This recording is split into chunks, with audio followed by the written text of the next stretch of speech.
The show for me and you.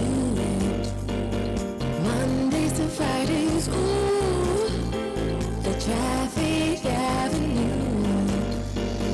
Traffic Avenue. The show for me and you. Mondays to Fridays, ooh, the Traffic Avenue. Flex. Buckle up and join the best. Let's succeed, relieve your stress, so yes. Let the music soothe the soul and keep it going just to refresh. Buckle and enjoy the ride from 2 to the half of the 5. Mondays to Fridays happening live. Where we gon' have a ball, you can text your guys. Let me tell you what you really gotta do. You can count on us, we come through. We got everything you need, that's true. Are you ready for the Traffic Avenue? Let me tell you what you really gotta do. Detailed news, unparalleled coverage. City News on 97.3 FM. Eyewitness News. Be there as it happens. City News.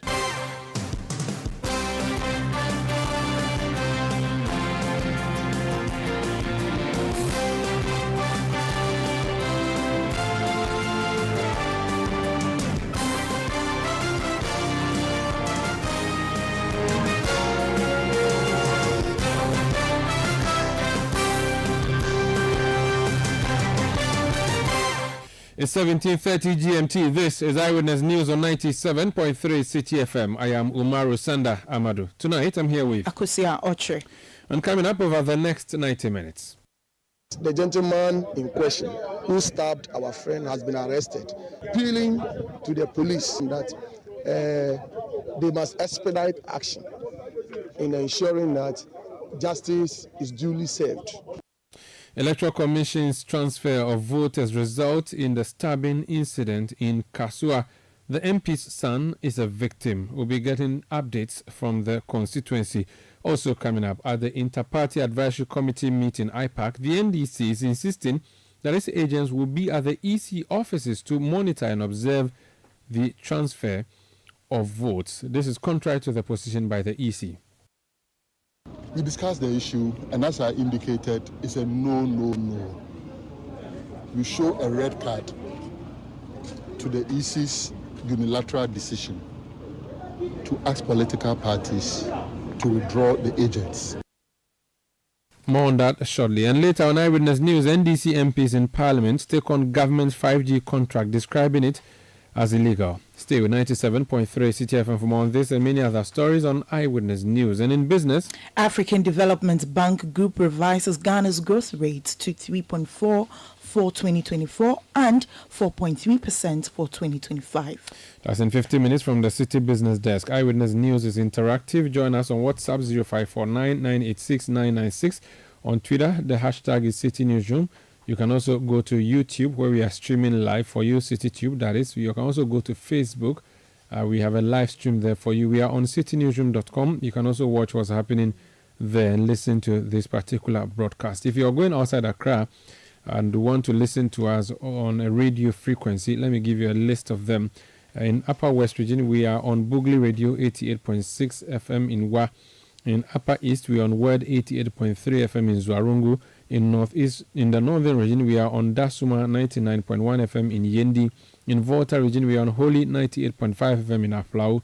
In Eastern Region, we are on Right 90.1 FM in Somanya.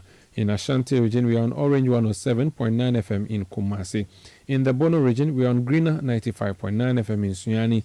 And in the Western Region, we are on Premier 100.5 FM, Beach 105.5 FM, and Sky Power 93.5 FM. All of them are based in Takrady. This is Eyewitness News broadcasting from number 5 Ola Hansen Lane at Tesano in Accra. My name is Umaru Sanda Amadu here with Akosia Oche, who brings us our first story. Now, the Municipal Chief Executive for Ewutu Senya East, Anita Love Obo Emisa, has condemned yesterday's violent incident where the son of incumbent Member of Parliament Mavis Hawakumsing was stabbed by some individuals in the ongoing voter transfer exercise. Or 3 other members of the NDC also sustained knife wounds during the attack. Or the head of the Ewutu Senya East Music says they will come after persons who want to jeopardize the peace of the people of the constituency. Yesterday, there were some skirmishes So the security even themselves agree that nobody is going to form a queue. So they packed all the chairs and they all agree that they will resume this morning. They came in and the suspected person who stabbed Atukumsin started raining insults on him. And Atukumsin told somebody that he is not ready to respond, so the person should go away. Then he went behind and stabbed him. Interestingly, Atukumsin never himself even saw that he has been stabbed, so he was still trying to separate or make sure that there is peace, and the police were there. After this, that he realized that he was bleeding and then he was not catching up with his breath, they called in an ambulance, came, and then they were pushing him inside. As a chairperson for music, we are not going to sit down to watch the NDC. Ewutu Senyais is not for them. We are pleading with the IGP. I know he has heard it. Whatever he is supposed to do for the law to take its course, we are observing. That was Anita Love Obo Emisa, Municipal Chief Executive for Ewutu Senya East. Kobe Wilson is the communications officer of the NDC in the Ewutu Senya East constituency. He's joining us on the line. Kobe, welcome to Eyewitness News. Maru, thank you. Okay, so were you at the center yourself? Yesterday, I wasn't there myself. Okay. When it happened. Based on the information that was given to you by your colleagues, can you narrate for us what the eyewitness account was or what happened exactly? Right. Umaru Sanda, let me correct something here. Unfortunately, the captions of your editorial putting Hakumsin's son at the forefront as if he's the one that, suffered some kind of injury here and there, without talking about a man. Something I find very unfortunate, because how the whole thing started, how the whole thing began, how the whole thing happened. Kobe. Yes, sir. I just put you on the air and I've asked you to recount for us what happened. Yes. So, it is based on the account that is given to us by eyewitnesses that we report. If you have a contrary account, please share. And our listeners are discerning enough. So kindly tell us, based on what you have been told by your officers in the registration center or in the transfer center, what transpired. That's what I was inquiring of you. Thank you. So prior to the Sunday morning event, I left the scene on Friday evening and Saturday morning. So the agreement we had was that we are not going to form any queue, because the queue were bringing some kind of misunderstanding here and there. So with the head of police commander, we all agreed to settle on this for the two parties. Then we left the scene. Then we realized that Atukumsin has been bringing two Toyota Haze vans. Each time the center is closed, you bring people or youngsters to come and queue for others. So this is where our men will raise questions. This is what is agreed on, that nobody should come and queue for anyone. Then they have brought. So when the argument was going on, then one other gentleman came out that Muhammad has insulted Atukumsin. Let's not forget that in terms of this, insults and all those things could happen. But he ordered his men. So the men he ordered, we know where they were brought from. This staff came, they outnumbered our people, but there were only 5 of them there, and they started beating Muhammad. Then Asma went in to separate them. Then Sorry, when you mention names, can you give us who is Asma, for instance? So Asma is our branch executive who was there. Okay, so when you mention names, kindly put designation so we know who you're talking about. There's a very executive and agent there monitoring what is happening. So at that dawn, when he tried to separate them, that is when the men started lynching him. It was like mob attack. But the guy was down. He was striped with sticks, heavy sticks. If I send the video, all his head, everything, blood oozing out here and there, then same as Atukumsin rushed him on the ground. For all we know, in fact, who even stopped Atukumsin? As of now, we don't even know. Because the more people that were attacking the gentleman down there, near the screen, even as he was running away to hide, they were still pursuing him. So the blood oozed from his head everywhere. Now here is the case that, as we speak, even today, as we went to the police station, the guy collapsed again after coming back from police hospital for treatment. They had to be rushed again to the hospital. It's very unconscious. And I'm kind of like how his case, has not been arrested, has not been told. But rather, Atikumsin, who on 2 different occasions, in fact, let me say this here. This same Atikumsin son, in 2020, he went with us to our Citi branch, entered our office, destroyed everything there and left. No police arrested him. Nothing was done to him. The same person also helped our executive for the time. And then he's been found on doing that. Do you know that even on this ongoing registration side, his mother had to trap an NDC person at the registration center for her to come and apologize later? So this kind of brutality, this kind of attack unleashed on the NDC, as it happened in 2020 that happened to fire gun, this is what they are trying to employ, the same strategy. But I tell you what, this will not deter our men. However, I would wish that if 2 parties have had this kind of scuffle, the 2 parties will be invited or they'll be arrested or they'll be arrested or whatever, to be interrogated. Here you find the police going after the NDC. In fact, honestly, you will see that my organizer for the constituency, Pechi Mensah, was also arrested for him trying to separate the people. The same role that their secretary, Michael Addy, was playing to separate the people. The same role that he was also playing. Yes, then he was arrested and then took him to the police headquarters in Accra. Was even given to a striking force, kept there till today. As we speak, one of our men that was also lynched, they used this picker, the wooden bar they used to hold to mount the picker, to hit his back. And as we speak, it's at Winnipeg Hospital, some hospital. All right? So here's the case that the same people who've taken this onto the NDC, thinking that this will deter us or run away so they can have their way. This is what they started doing. But once you tell them that what happened, of course, something we need to condemn. However, these are 2 different parties that this one has happened. So one would expect that the police or the administration will call the 2 parties so that we put or whatever to bring peace. Here's the case that they've arrested only the NDC members, leaving the NDP out, and as of now, none of the NDP members have been arrested. And I hear the MC and Tobolab saying that I saw was coming somewhere without unknowingly, and somebody stabbed him. How could that happen? I think himself was the one leading the staff to attack our people. And you know that as of now, motorbikes that one of our guys sent there, they bent it. Always they've been bending our motorbike. And they bent the motorbike. Now here is the case that whatever it is that they are doing, I don't know whether because Asma's mother is on an MP or it's on a minister, that's why people are not mentioning it. But as so constant, they've mentioned it here and there. Meanwhile, if we are to all pull out or bring our people in their wounds and how they've been injured, our so fun will be small.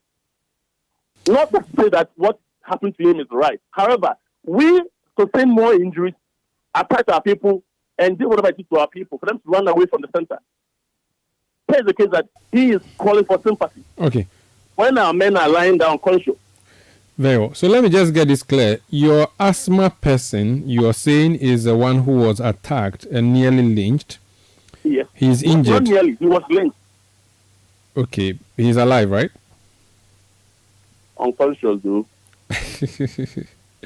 I see. Okay. Because when you use lynch, it means the person is dead.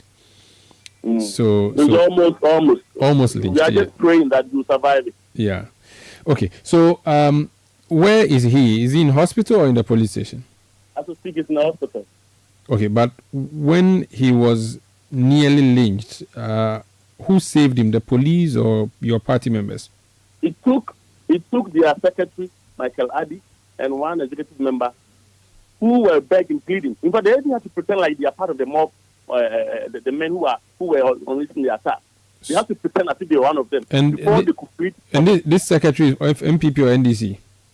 The MPP secretary, Michael Addy. So an MPP executive is the one who saved your person? Yes, he saw what is happening, and I think he realized that in fact the guy, if something not done, the guy will lose his life. So if we call him, he will corroborate this story that he saw Asma being attacked and he saved him. Yes. And after Asma was saved, where was Asma taken to? A police station or the hospital? Polyclinic. Polyclinic. So Yes, but he was not taken to the police station at any point. No, he was taken to police station after the treatment. After Polyclinic, he received some kind of treatment there to gain his consciousness back. And then afterwards, in fact, once on the hospital bed, the police handcuffed him there, and we're waiting for him to be discharged for him to take him to the hospital, the police station. Now, here is the case that at too soon, they've left him. Okay, let me just get it. So, what did the police say they were arresting Asma for? They are arresting him. They are suspecting him to be the one who stabbed Atu in terms of the scaffold. That's fine. Have you spoken to Asma since this incident? Yes, we've spoken to him. Did he tell you that Atu Kumsin was at the venue when he was being attacked? Yes, Atu Kumsin was there, but he was the one that was attacking him on the floor. Okay, but did he tell you what he knows about who may have attacked Atu Kumsin? No. Because So, if I said how it happened, he didn't even know what happened. That whether the knife, where the knife came from, whoever stabbed Atu, the guy hasn't even tell him because he doesn't know what happened. So, to the best of your knowledge and the knowledge of your colleagues, you do not know who stabbed Atu Kumsin, even though you agree he's been stabbed. I agree with this, but it could happen. It's also possible. That's why we are calling for fair investigation to this case by the police. Who else in your party was attacked or hurt or injured? So Mohammed was injured. Who is Mohammed? Now at Winneba. Mohammed also is a party member. Okay. Who also goes to the center to see how things are going. The party agents, they go there to see how things are going. Okay. Aside that, another gentleman was also beaten up. But 4 of our men sustained various injuries. Are they all in hospital or only Asma is in hospital? 2 of them are to speak, including Asma. Okay. They are still in hospital. Okay. But the 2 of them got some treatment, first treatment Okay. from the OPD, and they were made to go home. Kobe, kindly stay on the line for me. I crave your indulgence. I have Michael Addy on the other line. You mentioned him as your star witness. Michael Addy is the NPP Constituency Secretary for Utu Senya East. Sir, you're welcome to Eyewitness News. Thank you so very much, and good evening to you and your terrorist listeners. Good evening. Your name has been mentioned. I would ask you to respond to that. But before then, were you at the EC office when this scuffle ensued, or this misunderstanding? You were there. Can you narrate for us what you saw? First and foremost, let me state categorically that any attempt by the NDC to insult the intelligence of the good people of Utu Senya East cannot stand any test of time. No problem. Before you say that, I just wanted you to narrate for me what you witnessed. What really happened? What really happened is that around 4:30 thereabouts, between the hours of 5 in the morning. Dawn. So at dawn. Yes, at dawn. When? Sunday or Saturday? Sunday. Yesterday. Sunday. Okay, continue. We received a call to the effect that the party. Apologies, we lost Michael Addy. We'll try and re-establish connection with him. While we wait for that, let me continue with Kobe Wilson of the NDC. Kobe, so your person has been discharged and taken to the police station, and then you said he collapsed and he was brought back again. So he's currently in the hospital? Yes. Okay. What happened to the transfer? Is it still ongoing? The transfer, as of yesterday, was still ongoing until the rain set in to destabilize the place a bit. But as of today, the resume work is still ongoing. Myself, my chairman, and other executives were there this morning to see how the place so far, how things are going. Camp has been restored, taxes has resumed, and people are being allowed to do their transfer inside. However, what happened that we haven't had the police or the authorities calling the NPP leadership out for them to condemn the act and for them to also be interrogated is where we find a bit disturbing, a bit worrying. I saw a publication somewhere that your parliamentary candidate has been arrested for possessing a gun. Can you tell us more if that happened? So, with that publication, I think it wasn't properly casted. My parliamentary candidate, the Honorable Priscilla Koye, was never arrested, but was invited by the police. And I think there are difference between being invited and being arrested. So he's not being placed under arrest? No. When he was going to the center, to see, that's after the incident has taken place, he wanted to go and see what's happening from one of the errands. So he wanted to pass by to see. Now, on the way going, is when he was arrested by the police and the barrel dismantled before the center itself. Now, when he was engaging, because he was following the instruction that IGP gave, that based on this, he wanted to talk to leadership so that calm will be restored for the things to go on. Now, when he got out from his car, then the police had to take him to a car, and then they decided to arrest the driver and then her personal bodyguard. Now they say they found a gun in her car. Of course, yes. That gun too is Ryan's gun. That she has documents to prove for that. So my question was that, in any case, the gun was under the particular person's name. Why the driver and why the bodyguard? When they don't hold any ammunition. But somebody found that belongs to the MP or the PC. Then he decided to arrest the driver and then the bodyguard. Maybe that question is when he puts the police, maybe they can answer. The next thing is that when they sent the gentleman in, then the PC was asked to go and bring her documents. So say whether the gun indeed has been licensed by the police themselves, which she has to do that, and she did. So basically, one, she wasn't arrested. If it were, that means that the report they put out there would have been wrong because, as we speak yesterday, the organizer of the constituency, the driver and the bodyguard of the MP or the PC, and then the PC especially has to add her. That means that 4 people from the NDC would have been arrested. Am I right? But the police instead reported that they arrested 3 persons. Koyo was never arrested, but was rather invited by the police to produce documents to back the gun found in her car. And of course, she owns that right to protect herself because of what happened 4 years ago. By the same MP Howard Clinton, who is the minister, after shooting guns in Kaswa, on 4 occasions, they have found a gun or attempted to shoot this lady. I'm talking about my PC. So there's every right that based on what has happened before, let her protect herself. In case that thing should happen again, that is why she goes around or she moves with that kind of thing to also arm herself. In case Howard decides to do that again, because several before, we didn't hear or didn't see what happened to her. Was your candidate made to write a statement when she went to the police station? Of course, when you are going to testify about something, you have to produce something. The statement has to be about how she can get or explain herself with regard to the bodyguard and then the driver. Okay. Was she granted bail? Did she have to get bail before she left the police station? No. The PC wasn't granted bail on anything. But the driver and then the bodyguard were those that they will make to write their statement, and then we granted bail today. Before you go, I was in the Crow constituency today. I noticed so many people at what looks like an electoral commission office, and I believe this is because of the transfer. Can you explain to me why there are so many people at EC offices because of a transfer? The last time I did my transfer, I had to just enter the district office and then do the documentation and move on. What is different this time around? Because it appears that for the first time, transfer of votes has become a big issue.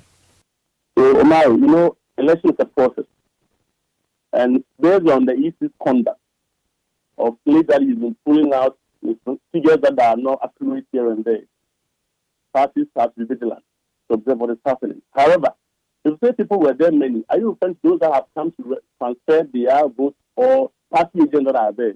I actually saw a crowd. I don't know who they are. I just saw a crowd, and it was almost like people were registering. You could have mistaken the place or the scene for a registration center. That's what I'm saying. Why do you have so many people at registration or at the transfer centers? People in the queue going through the process to get their voter's ID card being either replaced or being transferred. It means that this time around, people are taking this side serious. So there has been so much awareness, and then stakeholders who are participating. Okay. Are you doing busing of people to go and help them transfer? Are you doing that as a political party? No, let me see. We have not been busing people. Personally, as an executive of constituency, I have not been busing people.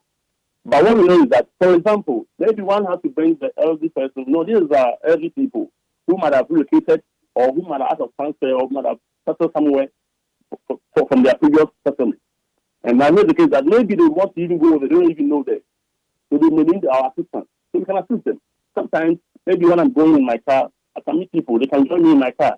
Not that because deliberately I want to call people from different places and pass them. However, for how I can phone, we know that she has been passing for Medina and other places. Oh no, you can't say about someone when you don't say about yours. I mean, you are saying that you haven't done it, and you are claiming someone else has done it. Is that fair? Omar. Anyway, that'll be a different topic next time. Thank you. Let's leave it here. Let's leave it here. Unfortunately, I've not been Since we lost Michael Addy on the line, we've not been able to re-establish contact with him. So we'll let you go. If I get him back and there's need for us to come back to you, we'll do so. But thank you so much for speaking to us. I'm grateful. That's Kobe Wilson. He's the NDC Communications Officer for the Utu Senya East constituency, whose capital is Kaswa. This is Eyewitness News on 97.3 Citi FM. The NDC Director of Elections has been speaking at an IPAC meeting. We'll tell you about that when we come back from this break. Please stay. Eyewitness News. Be there as it happens. In a world where only the best survives, you need a fuel that can match your drive. A fuel with unparalleled protection for your engine, superior efficiency, and unrivaled performance. A fuel so unbeatable, when you get behind the wheel, you'll focus on what really matters. The journey ahead. That fuel is Shell V-Power, because no other fuel gives your engine better protection, better efficiency, and better performance. Be unbeatable. Drive unbeatable. Shell V-Power. Shell, go well.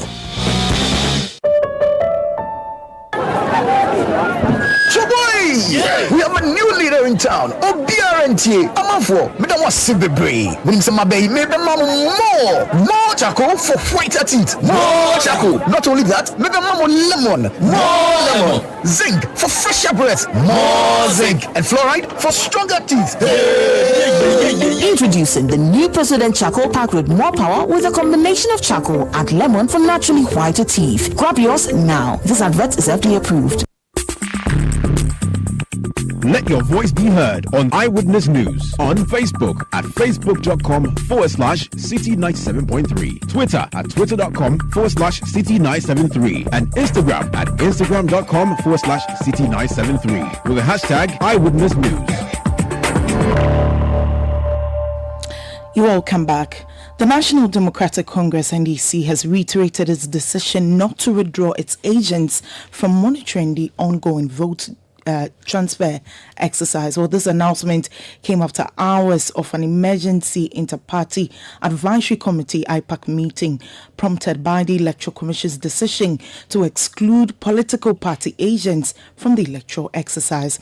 While speaking to the media after the meeting, the NDC's Director of Elections and IT, Dr. Edward Omanibuama, stated that the reasons given by the EC for this directive are not tenable. We discussed the issue, and as I indicated, it's a no. You show a red card to the EC's unilateral decision to ask political parties to withdraw the agents. In the name of transparency, which is one of the key ingredients of the EC, enshrined in their own motto,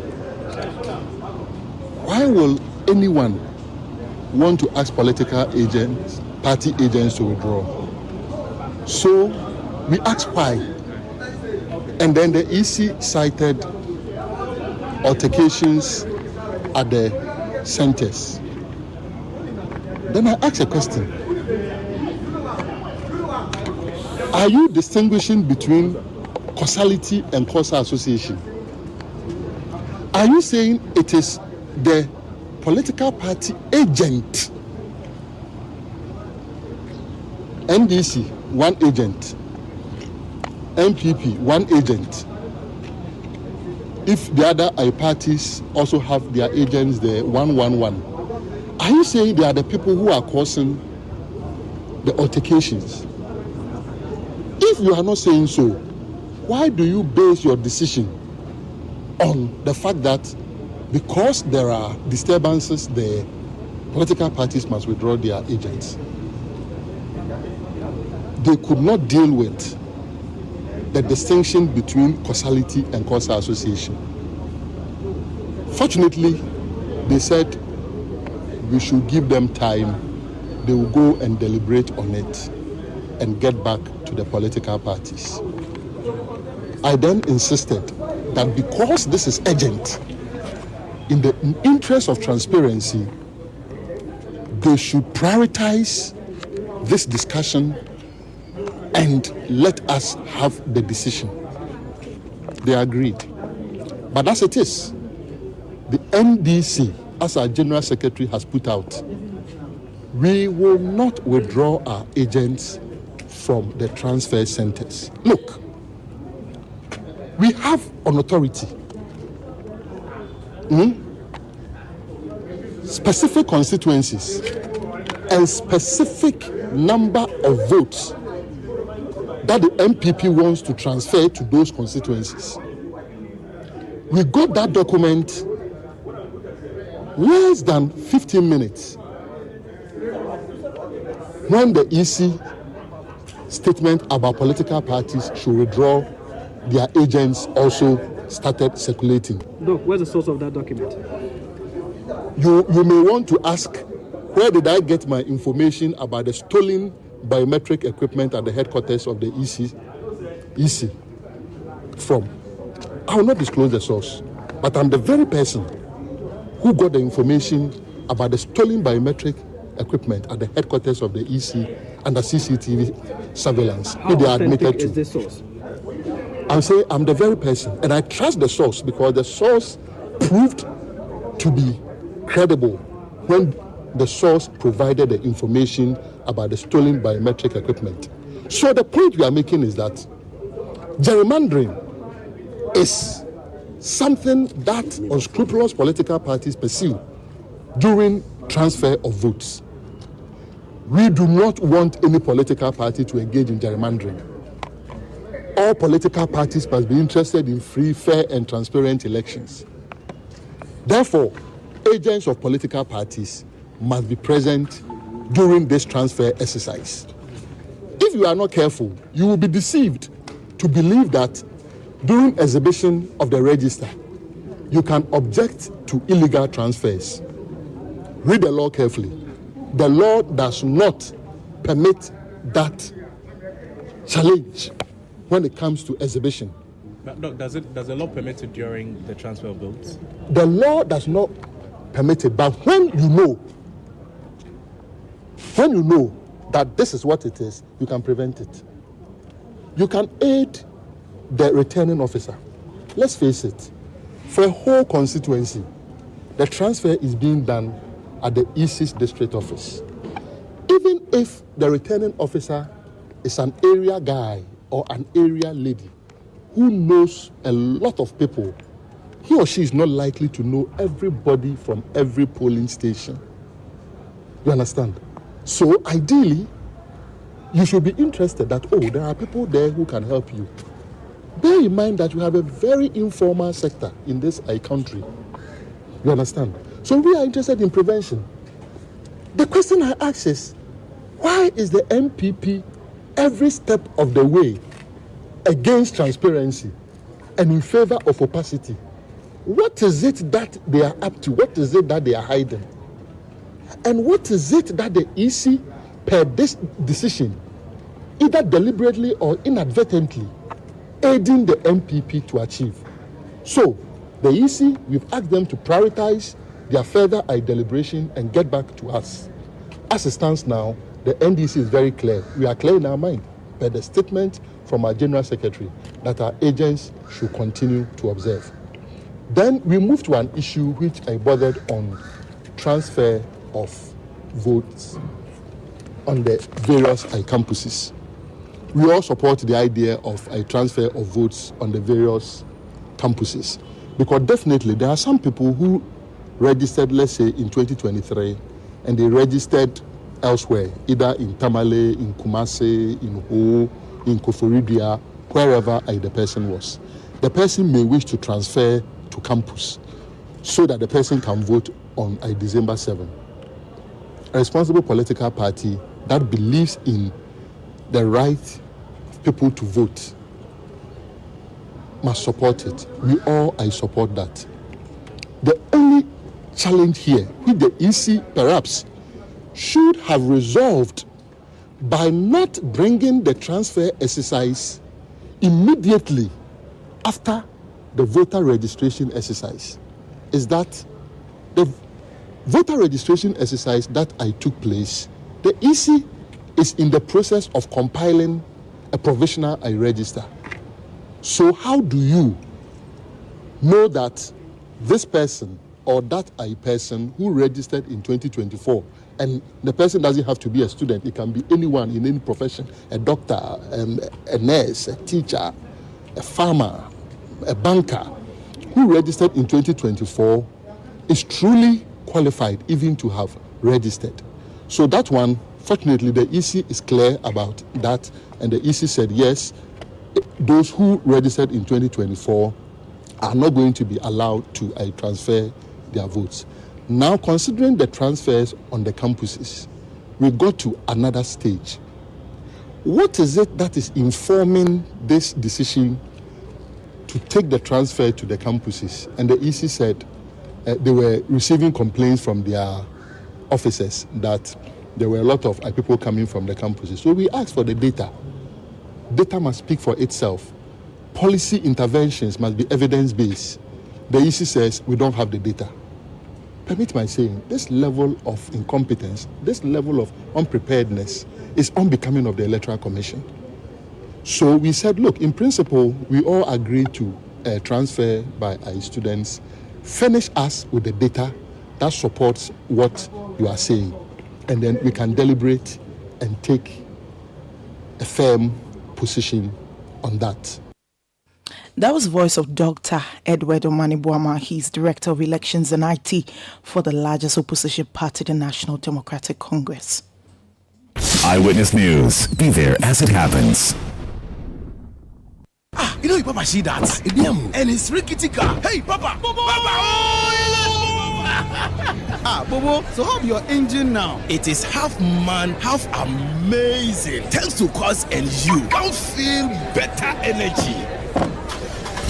Can't touch this. Actually, guys, so Sancho's engine just died like that. Yes, so somebody managed to convince him that there is a better engine oil than Quartz, and he switched. Sancho Panza. Now, which engine oil can be better than Quartz? No other, my guy. Quartz with its age-resistant technology, it keeps your engine younger for longer. Now you know. Have you guys seen the new bottle design? It's superb. Quartz 9000 from Total Energies there improves fuel efficiency. Why do you think Mr. Mane and Logoso have taken the Quartz Nation movement World Cup like that? Sorry. Chairman. Hey, Quartz. Keep your engine younger for longer. You can't touch it.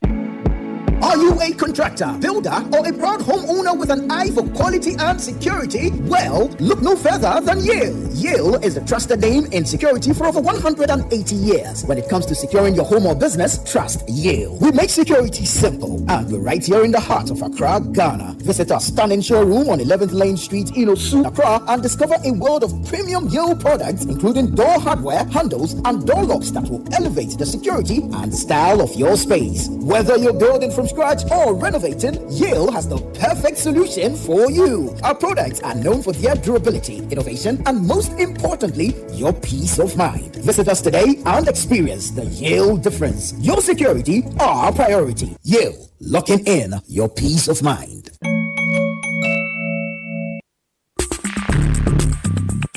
Let your voice be heard on Eyewitness News on Facebook at facebook.com/City97.3, Twitter at twitter.com/City973, and Instagram at instagram.com/City973 with the hashtag Eyewitness News. You're welcome back. This is Eyewitness News on 97.3 Citi FM. The big story we're looking at tonight, the confusion that rocked the EC office in Kaswa, leading to the stabbing of at least one person, that person being the son of the Member of Parliament, the Honorable Hawa Kumsin. The NDC has just said to us a few minutes ago that their officers have also been injured. They are in the hospital and they were attacked by a mob, an MPP mob. Kobe Wilson is the NDC communications officer. He spoke to us and said that we were speaking on the phone with Michael Addy, the constituent secretary, but we lost him. We've got him back on the line now, so let's go back and finish that interview. Michael Addy, you're welcome back. You were narrating for us your eyewitness account yesterday when we lost you. You may please proceed. Thank you for having me back. As I earlier on stated, what brought about the misunderstanding on that fateful Sunday morning is that there was something with regards to the queue where our friends from the other side felt that the arrangement or the agreement that has been made between the two political parties cannot stand the test of time. And so they will change the terms as agreed by both parties in the presence of the security agencies. And so when we had a call to the effect that chairs that have no human beings on them are just in the queue, where meanwhile people who have come to have a place to sit are being told to stand while those chairs were there empty, with the claim that people are on those chairs when they cannot be found at the time that the people who were standing got to the registration center. So when we got to the scene, we noticed that the arrangement has changed by our good friends. And so we quickly called their constituency organizer, who happens to be at the registration center, as well as their youth organizer. But we engaged the constituency organizer, and then in a chit-chat manner, trying to see how best we can bring sanity to bear so that we will all be at peace with each other. So in the course of the discussion or the interactions, one gentleman by name Asma joined the conversation, and unfortunately, he seems not to understand what really we were discussing. And so it resulted to personal verbal abuse on our good friend Atukum. And so we then decided to engage Danny to talk to him so that it does not degenerate into what we all do not want to see. And so within a spur of the moment, all that we could notice is that the gentleman had full of a bag that he was holding at the time of knife. Quickly, one of the guys who... Hello, Michael, sorry, I'm losing you there. You said the gentleman pulled out what? He pulled out a knife from the bag. Which gentleman? Is this the asthma person who you are referring to? The asthma person, precisely, yes. Mm-hmm. Proceed. And he's the first person who stabbed Atukumsin. He pulled a knife from the bag. And so one of the party guys by name King Adawu, who saw it earlier enough, wanted to prevent him from using the knife. And so if you had watched the pictures, you will notice that there's one guy whose arm has been bandaged as a result of he being rushed to the hospital for treatment and was discharged. So basically, that is what happened. So the attempt by our friends that they don't know who... So Asma pulled out the knife and stabbed Atukumsi. You saw that yourself? It is a fact that nobody on the scene can run away from. And I'm not giving you a reported account of what happened. I am giving you a live report of what I witnessed. And this can be confirmed by the police officers who were on duty at the time of the incident, who were even surprised that what happened, because it happened so fast, when in fact there was no provocation, nor any attack to warrant what really... But you said there were verbal exchanges between Asma and Atukumsin before the stabbing happened. There was a verbal exchange. Okay. They did not get physical at any point before he pulled out the knife? It was never... it never got to any point of physical attack. Okay. And this you can verify. What was the reaction of Atukumsin when he was stabbed? How did he react? He quickly fell down. He quickly went off. And so this attempt that... But we are told, I think I heard the MC say that when he was stabbed, he didn't even know he was stabbed, or I got that wrong? No, maybe you didn't hear that well. When he was stabbed, if you had happened to be at the scene, you will notice the volume of blood that has been lost as a result of the stab. In fact, it was so deep. It was so deep that we even believe that if it had not been the intervention of the gentleman who blocked the usage of the knife, we're very certain that we may not have had a very good day yesterday. So what happened to Asma after this stabbing incident?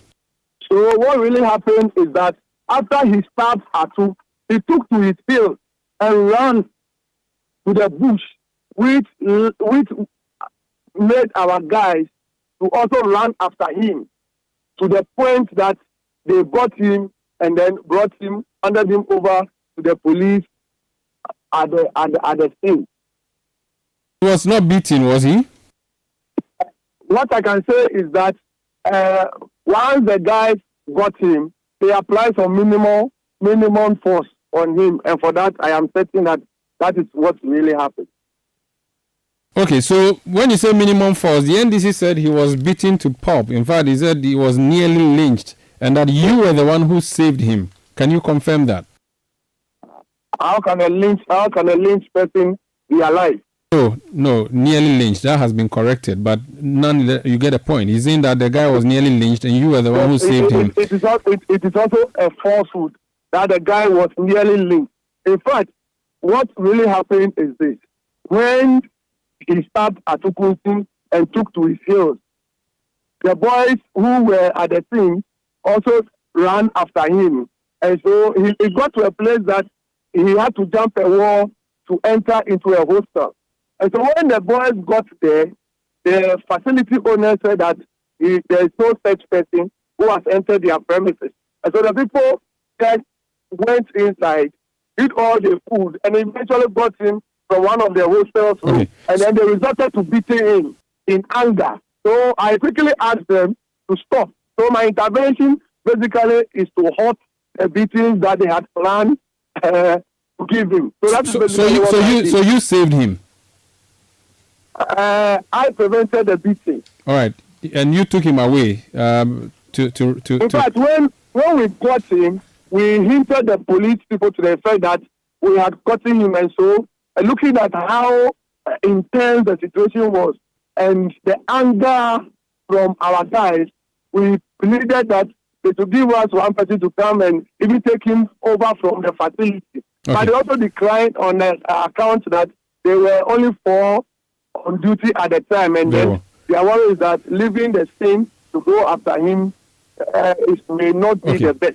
Thank you. Michael, thank you. But just one bit, the part you narrated about what happened to Atukumsin after he was stabbed, you said he fell down immediately he was stabbed. The municipal chief executive for your area, Anita Love Obo Emisa, spoke to us earlier, and she said something to the contrary. I want you to just listen, and then we can end this conversation. That's fine. He went behind and stabbed him. Interestingly, Atukunsin never himself even saw that he has been stabbed. So he was still trying to separate or make sure that there is peace. And the police were there. After this, that he realized that he was bleeding and then he was not catching up with his breath. They called in an ambulance, came, and then they were pushing him inside. As a chairperson for music, we are not going to sit down to watch the NDC. So that's chairperson of music, that's Municipal Security Council and MCE for your area. What she has said here contradicts what you said. Which one should we believe? I am giving you a live account of what I witnessed. Perhaps the MCE was misled by way of an information she has gathered. The fact as it remains is that when the guy suffered the stabbing, he went off. And that is how come we quickly rushed him to a nearby facility for a first aid before he was referred to a bigger facility and subsequently sent to Accra. Very well. Thank you. Thank you so much for speaking to us. Thank you so very much. That's Michael Addy. He's the NPP Constituency Secretary for Awutu Senya East, whose capital is Kaswa. This Eyewitness News on 97.3 Citi FM. Talking about the voter transfer, the NDC insists on putting agents there. The EC has said that should not happen. Today, there was an inter-party advisory committee meeting, IPAC. After that meeting, the Director of Elections of the NDC, Dr. Edward Omani-Boama, said that they stood by their position and that's what they're going to do. Evans Nimaku is the Director of Elections for the NPP. He was at that IPAC meeting. He's joined us on the line. So welcome to Eyewitness News. Now, I believe that the issue of agents at transfer stations were discussed. Is it the case that you could not come to a consensus on the matter. That's why the NDC moved out saying that they're going to send agents. What was your position when you went for that meeting? Thank you for having me, and good evening to your listeners. I think today the NDC did not walk out of the IPAC meeting. The meeting ended. But the issue has been that... No, I didn't say they walked out. I mean, when they came out, this is a position they stated that they are going to ensure that their agents are at the transfer centers. And I'm asking that, what was your position when that issue came up, if it came up at all? Thank you. So the position of the New Patriotic Party is what exactly has been spelled out in the CI 127 Regulation 22. It says in the case of transfer of voters, prospective voters will apply, and political parties upon request should be given copies of such transfer list. We agreed at our last IPAC meeting, that was 29th of last month, that parties should be allowed to have their agents at these transfer centers. But it is turning out that it is becoming a problem. But you realize that when it comes to registration of voters, as it is in CI 91 as amended 126, agents of political parties are allowed. In the case of transfer, the CI 126 doesn't say anything of that sort. It was just an arrangement, an agreement among stakeholders that for purposes of transparency, can we have agents to see how this whole exercise will go? But it is turning out to be something different. And so, for us as New Patriotic Party, we will comply with the directives by the EC, except that we will insist that what is in the Act must prevail. It does not lie in the map of the NDC to say that, irrespective of what the EC has said, we are still going to keep our agents at these centers. In any case, the presence of the agents will not in any way stop a prospective voter who seeks to transfer his or her vote. The issue in there is that parties, upon request, may be given copies of the transfer list. And then at the stage of exhibition, parties may challenge through inclusion or exclusion challenges for people who are supposed to be on the electoral roll or otherwise. But we are confronted with a situation where, until the NDC say yes, nothing must happen. And this, for me, is not the way to go. So you will not send your agents to the centers, that is certain, until EC lifts that ban? Yes, because... Even though you had agreed as a group, as a collective, that agents must be there earlier, 1 month prior. You see, what parties agreed at IPAC then is not what is in the Act. The Act doesn't say that parties or stakeholders who have their agents at these registration centers. But we agree. But if it is turning out to be that a challenge, I don't subscribe to, and the New Patriotic Party does not subscribe to a tense situation or a confused situation. And so, in the interest of all stakeholders, why don't we stay away for EC to continue with what the law says? Very well. If you have any other challenge, the platforms are there to do so. Now that the NDC has resolved to send agents, would you do same, or you would watch to see what the EC would do about that? We will not send agents to registration transfer center. We will watch to see what the police and the EC will do under the circumstance. But you see, my brother, NDC will not depart from this argument that MPP is colluding to rig elections. Elections will be conducted in December 7, 2024. Definitely, majority of the voters, now numbering about 18.7 million, will vote massively for Dr. Mahmoud Bawumia. We won elections in 2016 when Madam Charlotte Osei was the EC. We won elections in 2000 and 2004 when Dr. Kojo Afarijan was the EC. For us as New Patriotic Party, it doesn't matter who sits there as the EC boss. We are well represented in all the 38,622 polling stations. And I can assure you that come December 7th, the candidate of the New Patriotic Party, Dr. Mahmoud Bamia, will win massively. And so for NDC, they shouldn't confuse and create any tension within the system. Very well. We should comply with what is in the law. And if it says agent, yes. If it doesn't say agent, then it's no. All right. Thank you. Lie in their mouth. Thank you for speaking to us. That's Evans Nimakun, his Director of Elections of the New Patriotic Party. This is Eyewitness News on 97.3 Citi FM. Business News is up next. Please stay. Eyewitness News. Be there as it happens. Get the details.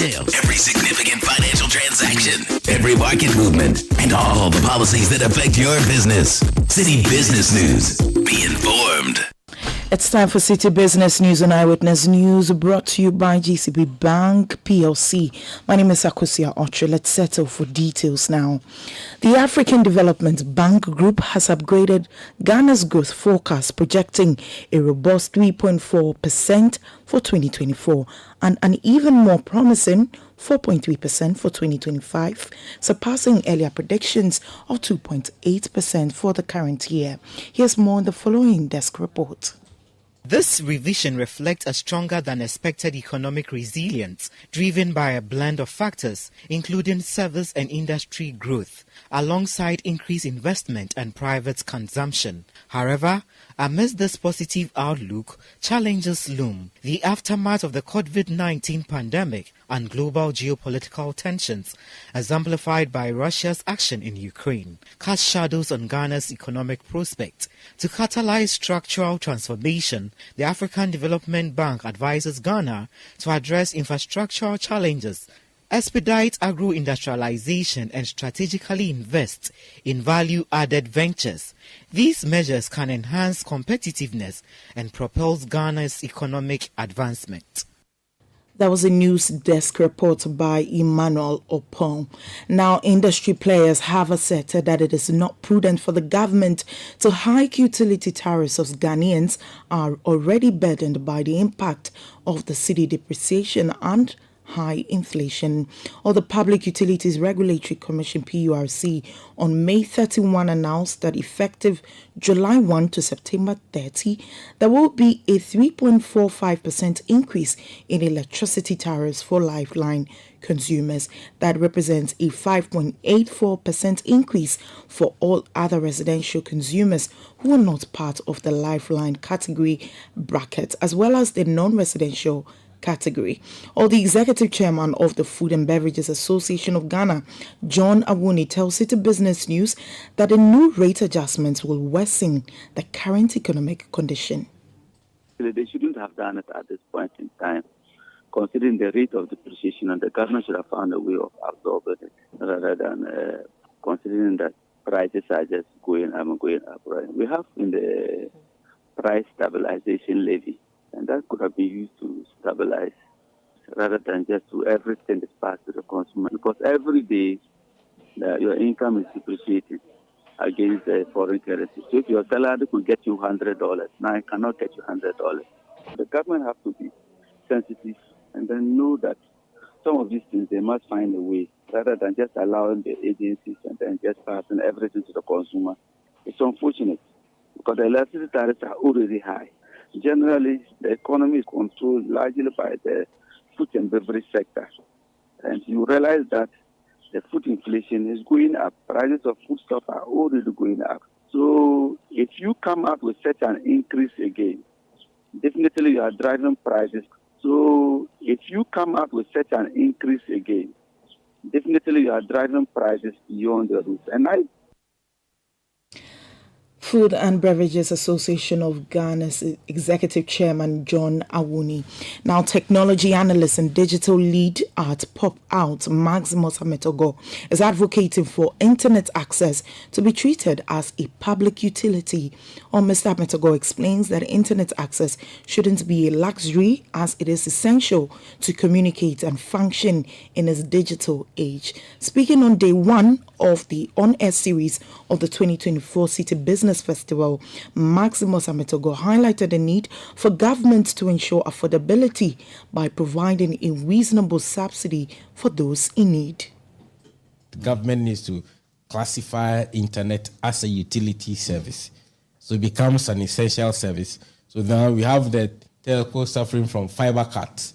The internet, like I said, is first physical. They lay cables to your area, then you can get connection to your home or to your office or your premises if you're a church or a factory, right? If a contractor, digging the ground to construct a road, or they want to lay a pipe and then they see a fiber and then they cut it. They don't even announce it. They don't tell the telcos, and they have a lot of cable cars. The internet to be disrupted to your place. And the issue with the fiber is that when you cut it, the technology to even connect that will even slow down your internet. Otherwise, you have to lay a new stretch of cable, right? So for me, I think if they declare that as a utility service, and then contractors, if you cut the cable, you pay for it. Then you can have a reliable internet in your house, because nobody will intentionally go and dig up cables. Maximus Ametogo also urged small and medium enterprises to understand the digital economy to transform their businesses into digital entities to enhance revenue streams. It depends on the cost for marketing, then the target audience you want to reach out to. If your target audience are not on the internet, you don't need to go and sell on the internet because you won't find them. And if you can't also have access to internet, it means you can also not sell online. But as much as possible, know your market. Are they online? Then you can create a marketplace online for them to buy your product. There are some people who are stuck in their old ways, and it's their personal policy not to buy anything online. So if they are part of your audience, it means you can still not reach them, right? So for a small business, you need to understand that what products can I sell online, which products must I advertise online, but you have to deliver it physically, of course. Every product you have to also deliver. Even if you go to Agbogboleshi or whichever, the traditional market, it will surprise you how the women are able to, construct how products are arranged from when you enter to the last end. Maximus Ametogo is digital lead at Pop Out and a technology analyst. Well, this year's edition of the Citi Business Festival is powered by 97.3 Citi FM and Citi TV in partnership with Absa Bank, and is sponsored by MTN, AMG Fertilizer, and Sano and Gesal. Away from that, investors are demanding tangible evidence that efforts to control the fiscal deficit are effective before they regain confidence in the city. Well, this is according to GCB Capital Research. Well, despite authorities highlighting better than expected economic indicators under the IMF program and increase in reserves, including over $2 billion in gold, cautious investors want to see decisive government action to address the fiscal issues affecting the city's stability. There's more in this report. Analysts suggest this caution stems from concerns about the city's medium to long-term viability, viewing the reported inflows expected by the year's end as only temporary solutions. GCB Capital noted in a research report that while the Bank of Ghana and the Ministry of Finance have primarily relied on moral persuasion to reassure investors of adequate reserves to meet market demand, investors seem to be waiting for concrete evidence of fiscal discipline to support the recovery in other macroeconomic indicators. The local currency has faced significant selling pressure recently, continuing to depreciate against major currencies. This year alone, the cedi has fallen to record lows exceeding 15 cedis per dollar. GCB Capital reported that the significant revenue shortfall in the first quarter of 2024 and the front-loaded expenditures have resulted in a higher primary deficit. The report indicated that this fiscal outcome necessitates stronger revenue performance in the remaining quarters of 2024 and a commitment to fiscal consolidation and expenditure. That was Edna Agnes Boache bringing us that news desk report. Now, the export of three commodities, gold, crude oil, and cocoa beans, generated 143 billion cedis for Ghana in 2023. Gold bullion led the pack with an export value of 84.1 billion cedis, followed by crude oil petroleum at 43.9 billion cedis, and also cocoa beans and cocoa paste at 15.7 billion cedis. My colleague Daniel Odromensa has more in this news desk report. The Ghana Statistical Service Trade Report 2023 highlighted that gold bullion accounted for an impressive 45.2% of all exports, while petroleum oil obtained from bituminous minerals and crude comprised 23.6% of the export share. Cocoa beans emerged as the third most significant export commodity with a value of 12.1 billion cedis, representing a 6.5% share of exports. Additionally, cocoa paste with oil not removed had an export share of 2% at a value of 3.6 billion cedis. Manganese ores and concentrates with a manganese content greater than 20% ranked fifth in export commodities amounting to 3.5 billion cedis with a 1.9% export share. Cashew nuts followed closely with an export value of 2.5 billion cedis and an export share of 1.3%. Natural cocoa butter stood at an export value of 2.1 billion cedis with a corresponding 1.1% share, while tuna and similar fish rose to 1.6 billion cedis with an export share of 0.8%.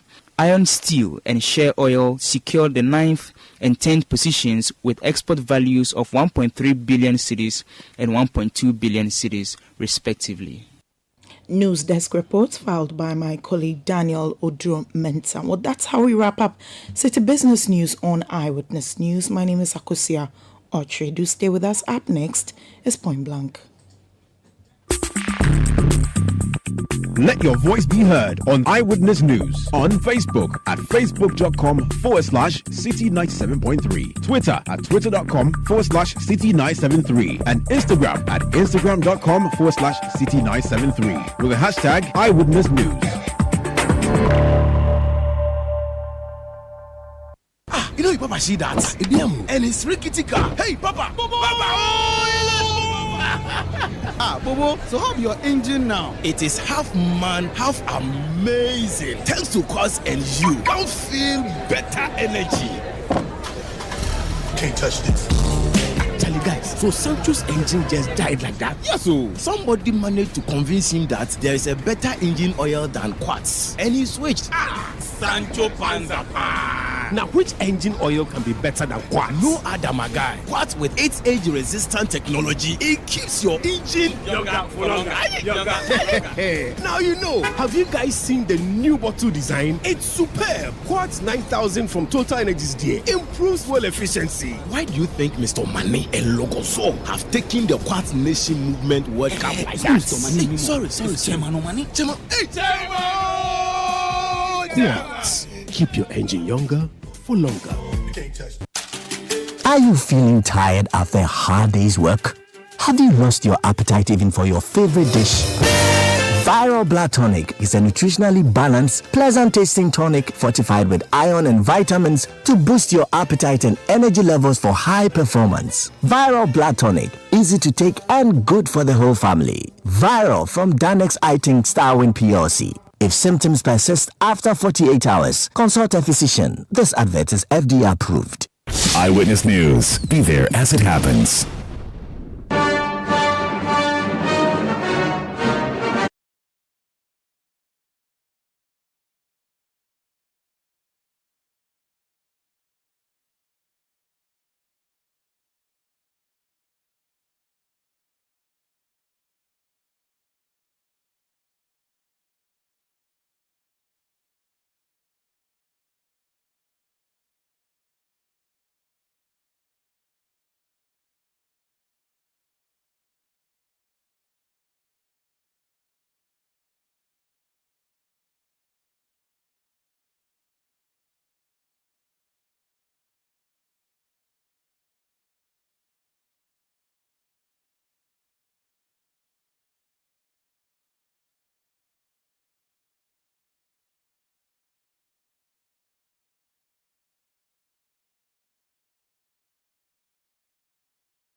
Tonight we are going to the Gamanches Palace, King Taki Tekochuru II. My colleague Fred Duho had an interview with him. We'll be listening to that interview in a bit.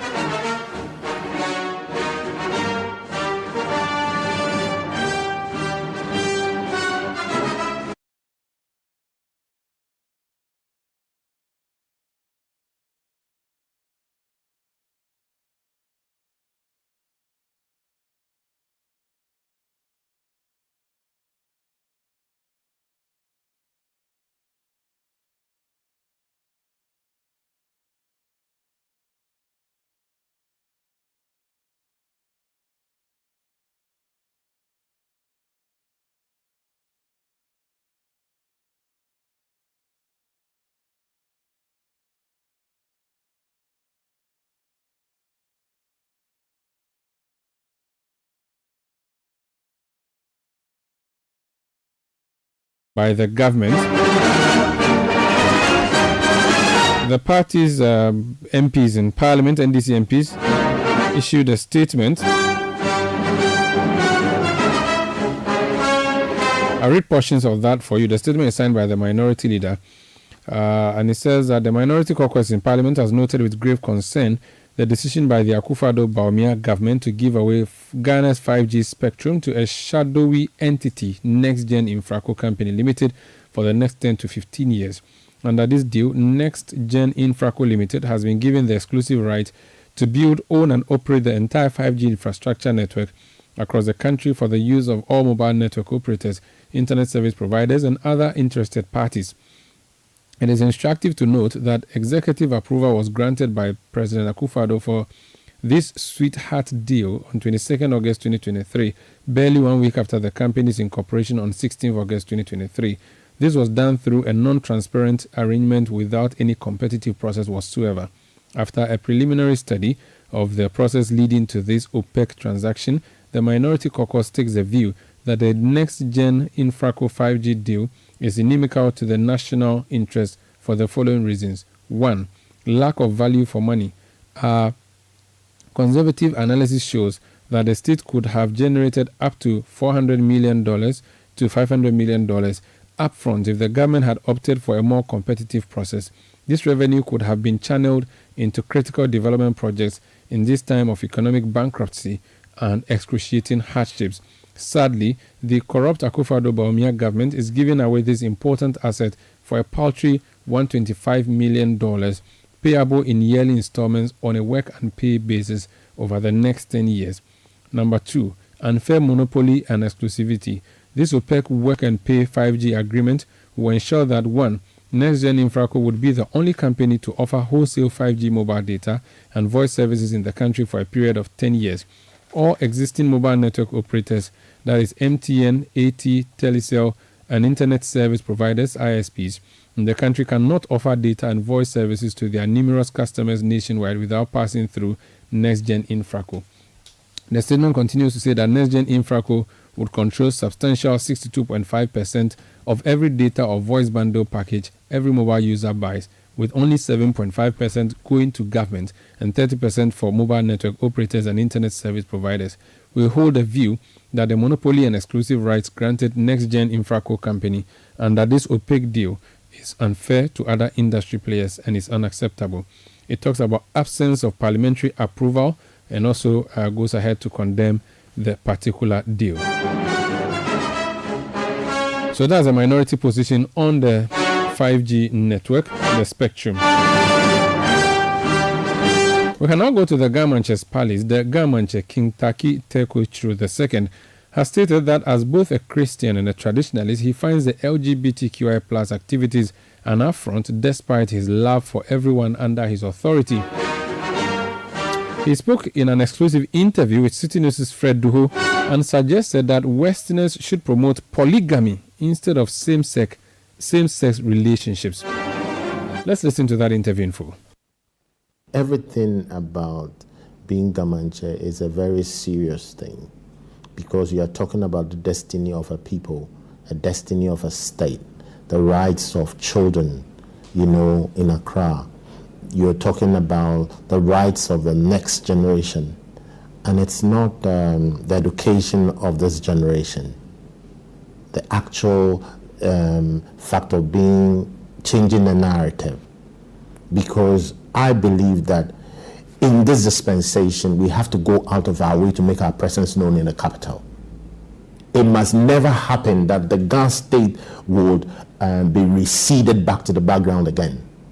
It can never happen. You mentioned that you worked at GBC at a point. Yes.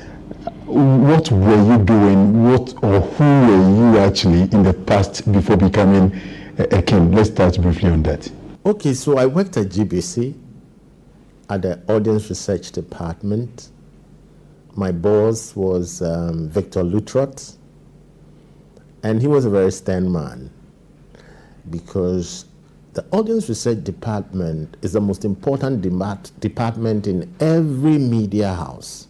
The director of TV then, Dr. Mark Dodo, he said, this boy is very photogenic. I don't know if I am, well, I don't know. But he said, this boy is very photogenic, you know. So he must not be in this department. He must be at TV. And during that time, Gamma Studios, which is now TV3, you know, was where we come to do our voice, being trained by Bediako, Mr. Bediako. To be able to speak on TV, it requires a certain kind of training. When you see James L. Jones, you know, in Coming to America, for instance, who was king in Coming to America, the film, you understand? When you see him speak for CNN, you understand? That's $5 million just to speak and say that's a CNN. You understand what I mean? Have you ever done anything like that before? Yes, I did that with Adom FM. Adom FM 106.3. I did that with Kasapa. I did that with Inshira FM. When you say you did that, what particular? The liners. All the liners you see are my voice. There are concerns about the fact that even your language is going extinct. In classrooms today, other languages, local languages are being taught. Does that worry you? A lot. You know, I have a personal experience with that because my father did a PhD in England in architecture and urban design. His thesis on his PhD was on the whole urban design and re-establishment and redevelopment of the Central Business District in Accra. So I have designs of every single little plan in Accra in my father's thesis. Now, right from England, my father was made a lecturer at Kwame Nkrumah University of Science and Technology in the architecture department, which later he became head of department and then dean. So my mother, Afu, who is a Lawson, I don't know if you remember Bra Lawson. Bra Lawson started the Lord is There Temple, which later became the Divine Healers Church, you know. Divine Healers Church still exists today? Yes, it still exists today. So we went straight to Kumasi. We didn't stay in Accra at all. I lived all my life in Kumasi. I mean, at least my preparatory life in Kumasi. So if my mother had not spoken Ga with us in the house, I would never have been able to speak Ga. If my mother was Ashanti or my mother, you know, because my father as an architect, he was everywhere, you know. He was in Abuja designing the Sabongida water project, you know, for the whole township of Abuja. He was a Shagari and Tomikimi Design Company in Lagos, you know, building all sort of, what do you call it, architectural things all over the place, structures all over the place, you understand. But my mother, she taught us Ga in the house. We did everything. Every instruction and command was in Ga.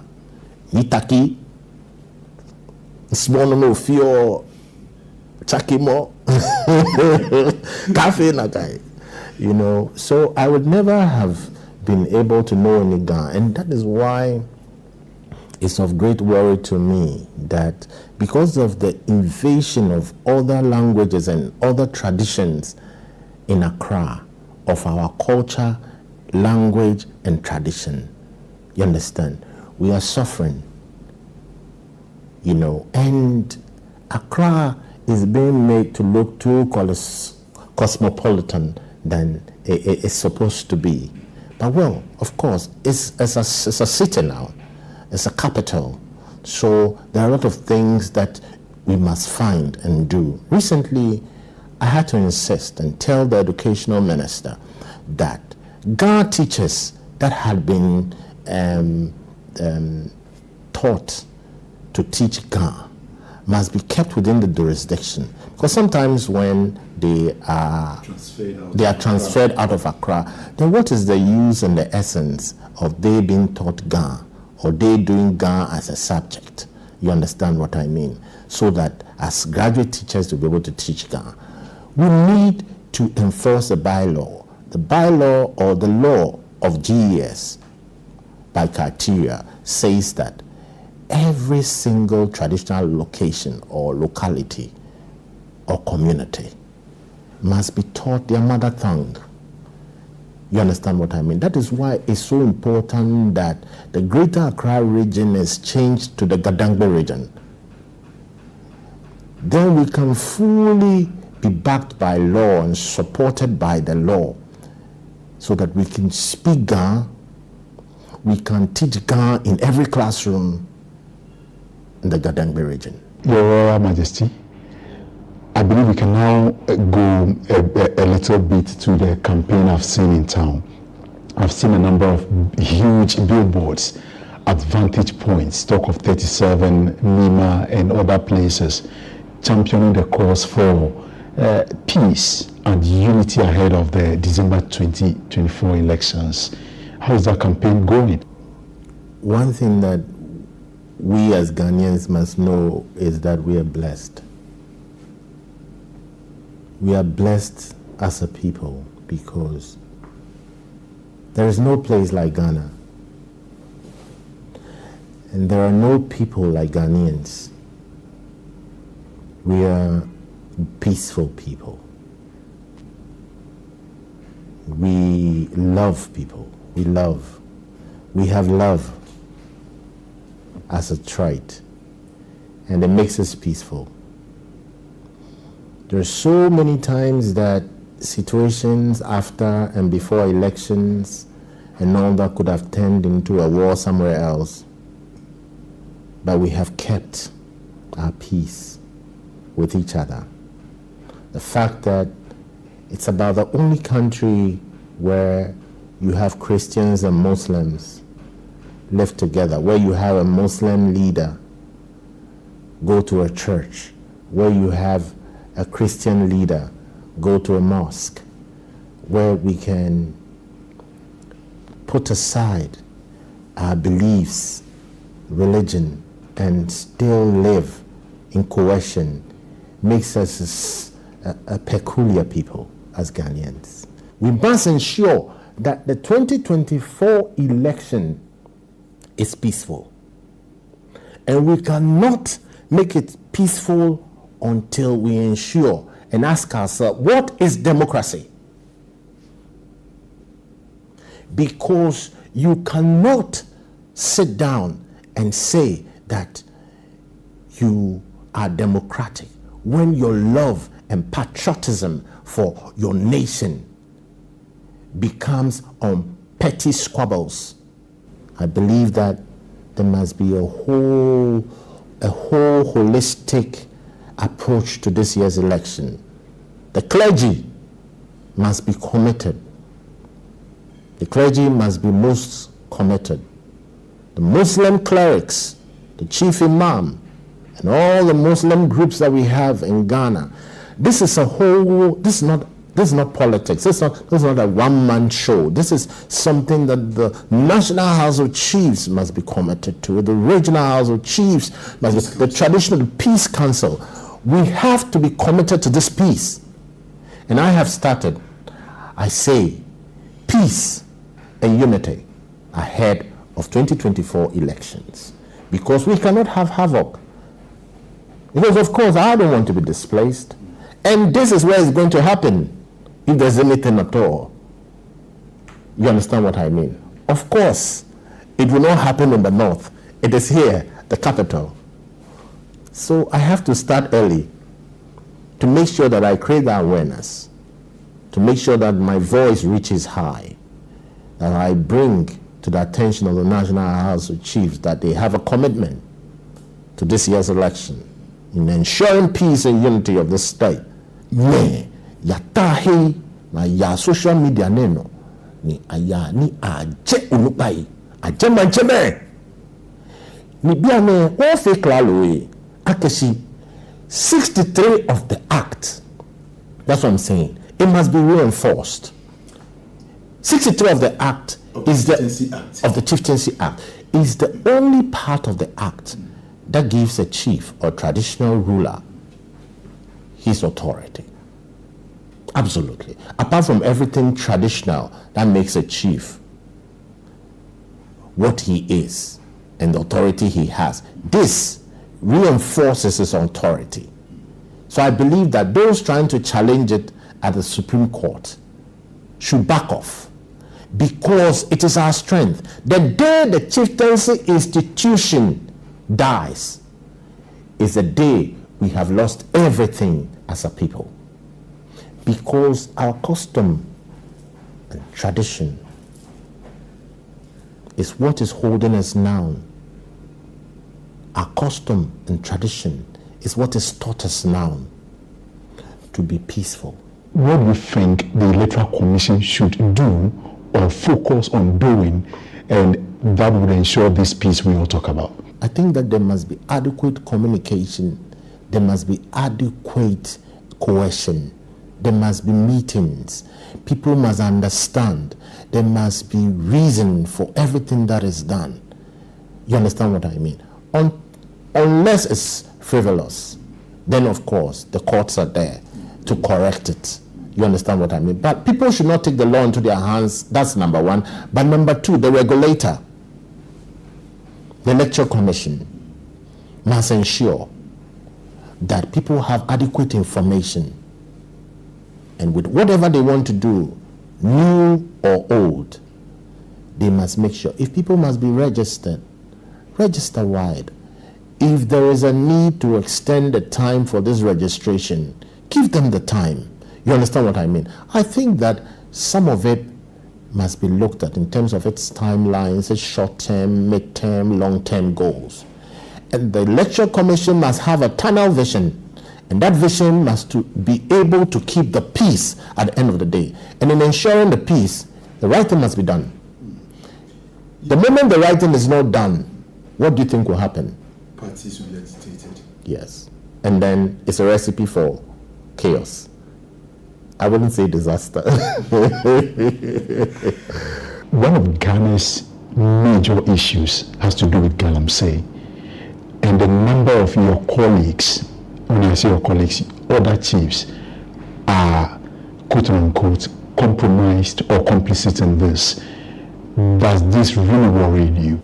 We have poorly managed this sector, because it could have been a very vibrant sector where youth could be employed, and then also it could be beneficial for this youth, for their livelihood.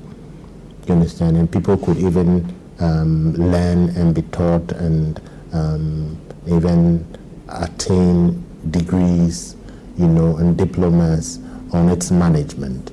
But I think that it has been poorly managed. That is why we have the atrocities we have. We have the fact that you have most of our rivers polluted, and then also life in these rivers die because of the presence of cyanide, which is a factor for processing this gold or gold ore or whatever it is that it's being mined. And do we have to do it this way? Can't we put in regulation? Can't we enforce this regulation? Can't we implement measures to carry on from there? You understand what I mean? Can't we manage it? Can't it be beneficial to our youth? The very deep and big questions asked by the Gamanche King Teku through the second, speaking there to Fred Duho of the City Newsroom. And that's by way of point blank tonight, and for that matter, Eyewitness News. My name is Umaru Sanda Amado. I did this with Akosia Otri, production by Kwabena Wilson, Sami Wiafi, and Beverly London, as well as Chris Esima. Technical support from Daniel Squashi. New media support from Edwin Kwakofi. Up next is the City Business Festival series in the month of June. And tonight's guest is Maximus Ametogo. He will be speaking to Ni Lati of the City Business Desk. Have a good evening.